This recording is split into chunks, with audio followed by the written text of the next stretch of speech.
कुछ लोग सांस के मरीज़ होते हैं, दमे के मरीज़ होते हैं।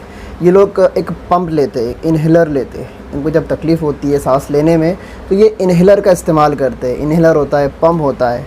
अब किसी सांस के मरीज़ ने रोज़ा रखा, अक्सर तो रखते ही नहीं, भाई सांस की तकलीफ़ है, ऐसा है वैसा है। कल मेरे को एक बंदा मिला, कहा कि मेरे को रोज़े का फ़िदिया देना है। मैंने कहा कि क्यों, तू तो हट्टा कट्टा है, जवान है, रोज़े का फ़िदिया क्यों दे रहा है? कहा कि मेरे को पथरी की तकलीफ़ है, जब मैं रोज़ा रखता हूँ तो मुझे बहुत तकलीफ़ होती है, इसलिए मैं रोज़े का फ़िदिया दे रहा हूँ। जवान बच्चा है, मेरे से भी कम उम्र है। बहरहाल, तो इस तरह के जो मरीज़ जो होते हैं वो तो रोज़ा रखते ही नहीं है।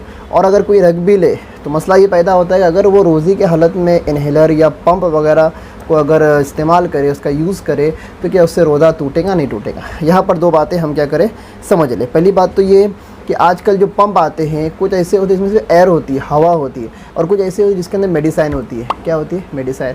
अब जब पंप जब यूज़ करते हैं या लेते हैं तो मेडिसाइन हमारे हलक के रास्ते से कहा जाती है, हमारे मैदे के अंदर पहुंच जाती हैं। तो इस तरह का अगर पंप है, उसको अगर कोई रोज़ेदार ले रहा है, सांस का मरीज़, तो इससे रोज़ा क्या हो जाएगा दोस्तों? टूट जाएगा। और एक पंप होता है जिसमें एयर होती है, हवा होती है उसके अंदर, और उसको अगर कोई इस्तेमाल कर रहा है, उसके अंदर दवा नहीं है, दवा का जायका नहीं, कुछ भी नहीं है, वो अगर हमारे मैदे तक अगर हवा ही जा रही, एयर जा रहा है, तो फिर रोज़ा नहीं टूटेगा। तो याद रखें, ऐसा पंप जिसके अंदर दवा होती है, मेडिसाइन होती है, और उसके यूज़ करने में हलक के रास्ते से वो मेडिसाइन हमारे